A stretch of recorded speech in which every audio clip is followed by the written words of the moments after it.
आम्हाला 9 दिवस जमत नाही. मग त्यातले 3च दिवस करा ना तुम्ही. 7वी माळ, 8वी माळ आणि 9वी माळ. काही म्हणतील आम्हाला तेही जमत नाही, तर फक्त महाअष्टमीचा पकडा.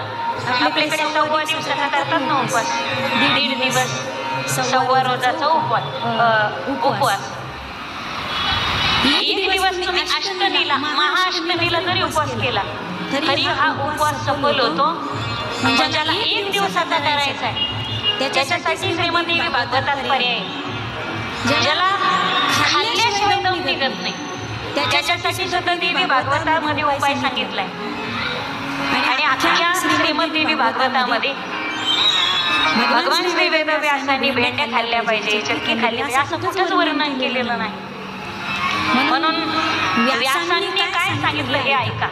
खाल्ल्याळींनी, वरल्याळींनी,